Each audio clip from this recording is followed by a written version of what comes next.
here we go again.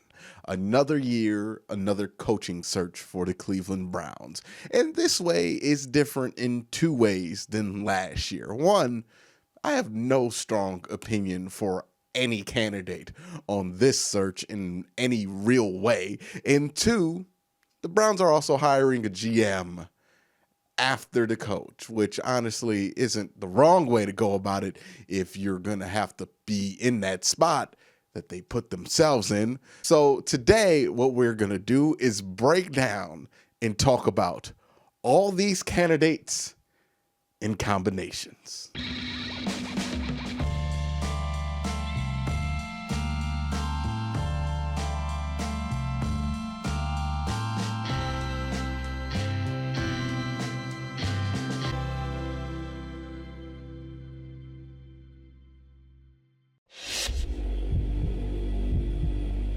No, this is not happening. Now, who is Ryan Dinwiddie?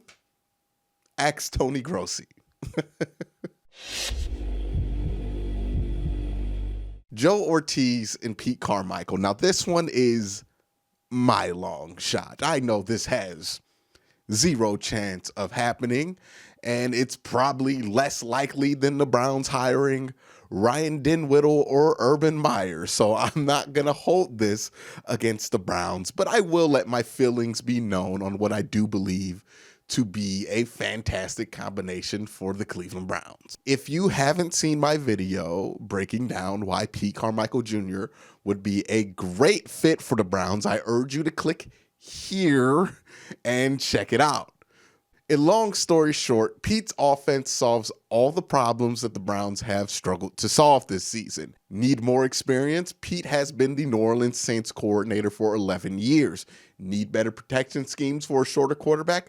Pete's done that with Drew Brees for over 20 years. Need a offense that can accommodate both a dual threat running back like Hunt and a beast like Nick Chubb? Pete's done that with Alvin Kamara and Mark Ingram. Or maybe you need an offense that can spread the ball out to different wide receivers. Well, Pete's been doing this for over a decade. What about getting your athletic tight end involved? Pete and Jimmy Graham legit took over this league when they were connected in their primes. Now, that is my short argument for Pete Carmichael. And again, if you're interested, just click the little information bubble in the corner of your screen to get a 13-minute in-depth video about Pete Carmichael. Now to Joe Ortiz, who is the Ravens director of pro personnel. He is the man who is responsible for pro scouting and waiver wire pickups, which the Ravens have done to much success this season and have done to great success since they become a franchise. They signed Mark Ingram, a veteran player that contributed a lot on the field, but also in the locker room as a leader. He is the heart of that offense. They made the call to trade for Marcus Peters, who's been a huge success for Baltimore so far, kind of being the heart of the defense. And the waiver wire signings of Josh Bynes and LJ Fort legit changed the entire complexion of their defense because these were veterans who knew where to be at the right time and how to handle the locker room when things got tough. These are the kind of veteran signings that the Browns need to make this season, not the flashy upside guys. They have a lot of that. They don't need any more. Now they need to have some guys who can sacrifice some upside for some practical veteran presence. Just players who know what they're doing, who have done this before, who are at the right spots, which Joe Ortiz did at a high level in Baltimore. Signings like this are why the Baltimore Ravens lost to the Browns in week 4 and didn't lose again for the rest of the season, while after the Browns won in week 4, they played San Francisco and got derailed for the rest of the year. It's these kind of signings that make that big of a difference because it's all about how you handle success in the NFL. These two guys are not flashy names, and they won't be received well by the national media. And the Browns will be criticized all day and night for making these hires. But these are both excellent fits for the job. These guys both excel at exactly the specific things that the Browns need somebody to be really good at this season. But now that we got long shots out the way, let's talk about the probables. Robert Saleh and Andrew Berry. Now, this would be an interesting choice. What does it say about the future of the team? I don't know. But Robert Saleh has been the defensive coordinator in San Francisco for about 3 years. 2 of those 3 years churned out pedestrian defenses, and one churned out one of the best defensive lines in the decade. So it's hard to get a beat on this guy and what he's really good at. Now, I think part of the reason that he is such a hot candidate is that he physically looks the part of a leader of men, and the optics look good on him on national TV. It's kind of one of the things that tanked Freddie Kitchens, was that since he looked like a fan, quote, it made people just less competent in him. So the fact that Robert Saleh looks so impressive on camera and so much like a stereotypical leader, that might go further as far as public opinion goes. But again, that's just optics. It's not really anything concrete. I think more importantly, Robert's ability to get this job will be based on the quality of assistants that he can bring in.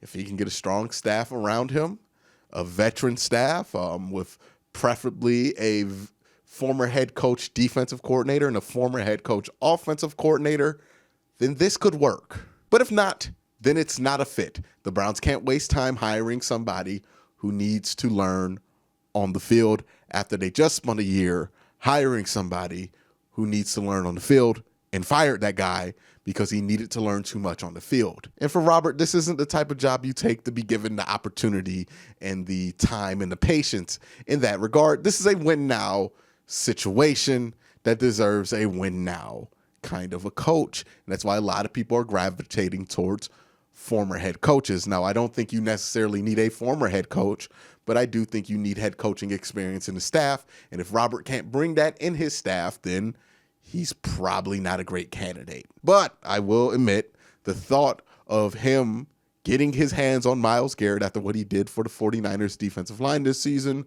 is an intriguing one.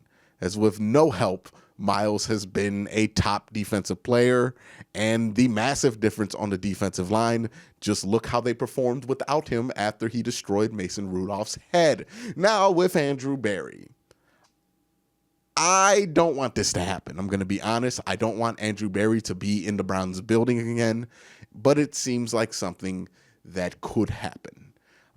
I believe that bringing in Andrew Berry to be a GM 1 year after you let the last one release him is a recipe for disaster and roster pettiness.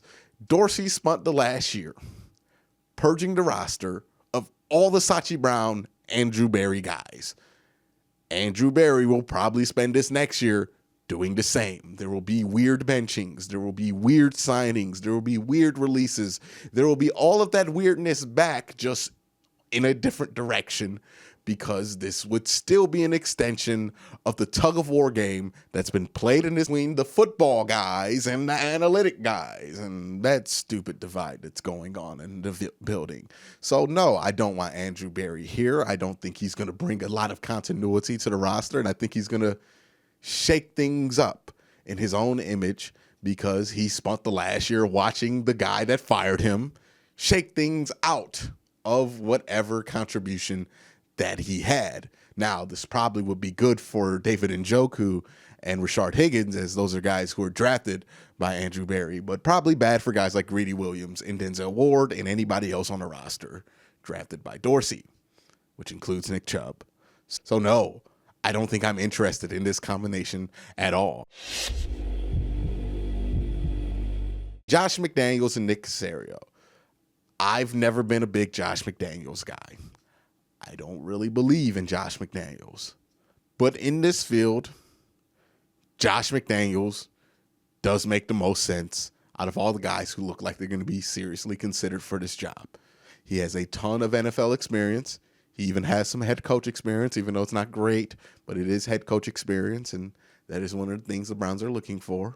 He is a highly thought of offensive mind, and is a noted huge fan of Baker Mayfield. He's who the Haslams have wanted. This is the man the Haslams have wanted since they literally bought the team in 2012. It seems as if this hiring actually makes a ton of sense. Now, McDaniels and Belichick, in their younger years as head coaches, both respectively had flaws. Both of their flaws were in one side of the operation, and that is player personnel, as Bill Belichick and Josh McDaniels were both terrible at that in their younger years. And that is the biggest caveat when it comes to Josh McDaniels. Are we signing the guy who traded up for Tim Tebow and drove an entire organization insane in Denver to the point to where he still draws a considerable amount of hate in the region? Or are we getting this reformed, smarter, more mature Josh McDaniels that recently walked out of a job in Indianapolis? But people say it's not a big deal. I think it's kind of a big deal. But again, that's the situation with Josh McDaniels. And also, let's not forget all the bad memories of all the Bill Belichick retreads that the Browns have tried to get to work in Cleveland. The most parallel to this is Eric Mangini, who they also gave control over the roster to, and that was a complete disaster.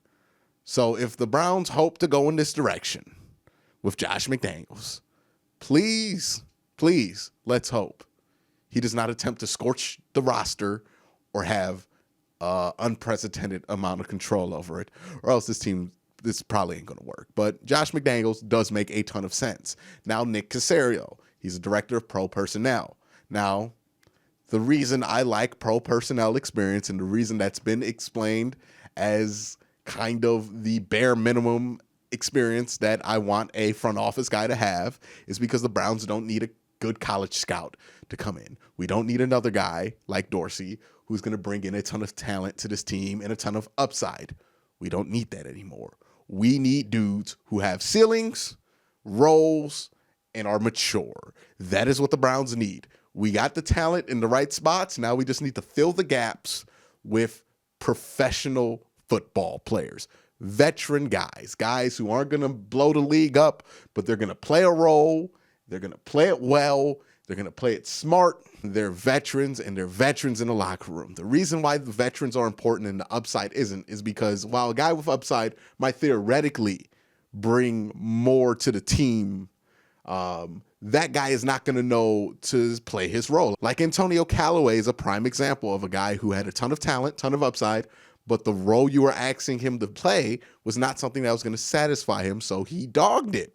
He did not play well in the role that the Browns asked him to play, and they could have just got a dude who's a veteran NFL player to play that role, and it would have worked out a lot better. See, when they're young and they have a ton of upside, everybody thinks they're the number one receiver.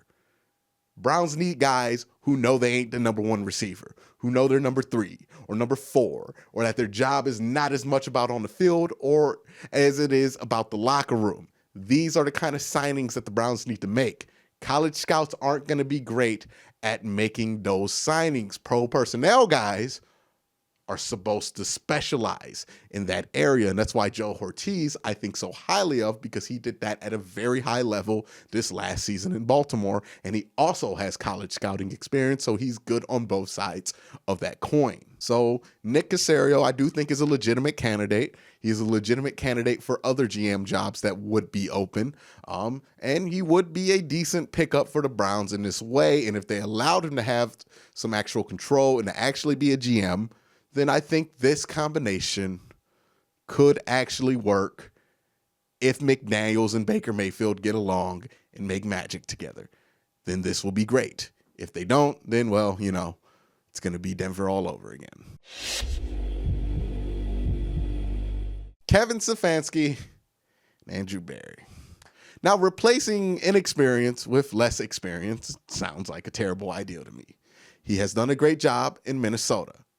Somewhat. The numbers aren't really as great as people would think they are, but he's done a good job in Minnesota with a good quarterback. I think that needs to be mentioned. Kirk Cousins is not an awful quarterback, so it's not like this guy is manufacturing things to make Kirk Cousins look good.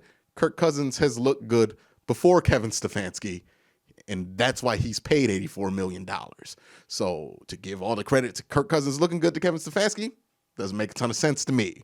But people have done that. Now, me personally, I don't think the offense that he has Kirk Cousins in is a great fit for Baker Mayfield, and I'm worried about this guy's lack of experience. It was a problem last year with Freddie Kitchens, and it's going to be a real big problem this year with Kevin Stefanski if he is the head coach. I understand that some people think highly of him, but these are the questions that need to be asked. Kevin Stefanski has spent the bulk of his career in one organization. Now, since he doesn't have a ton of experience around the league, since he doesn't have, you would presume, a ton of connections around the league, that makes you question who he's going to bring in.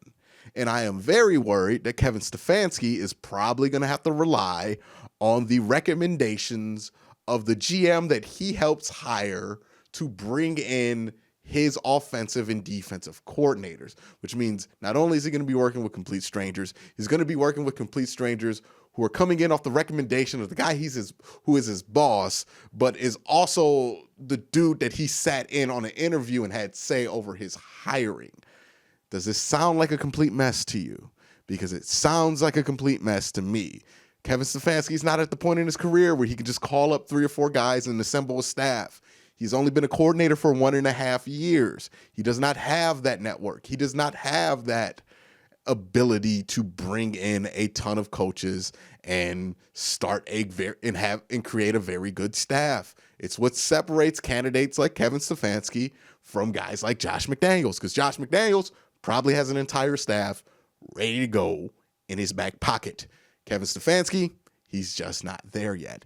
And I don't think Kevin Stefanski is a good fit for this job. Now, Andrew Berry would probably be paired up with them because this would mean that DePodesta is having a lot of say in the structure of the organization.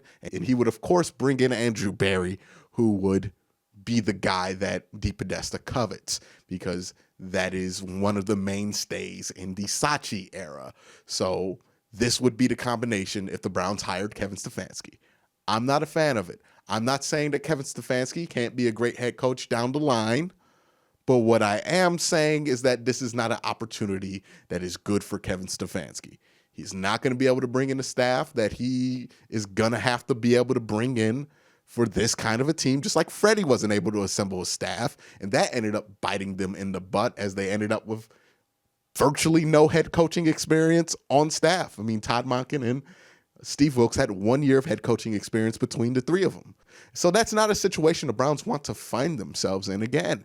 So if the Browns want to avoid that, and if the Browns actually don't want to repeat the same mistakes structurally that they made last season, then not hiring Kevin Stefanski would actually go a long way towards that. Nothing on Kevin Stefanski. He's probably going to be a great coach somewhere else in 2-3 years, but it's not ready for him right now. The timing's just not right. Those are my thoughts about the potential head coach and GM pairings for the Cleveland Browns in 2020. Let me know your thoughts down in the comment section down below. But if you like this video, hit that like button, hit that subscribe button, ding that notification bell so you can be notified when I upload. But thank you guys for watching. Have a great day. Have a good night.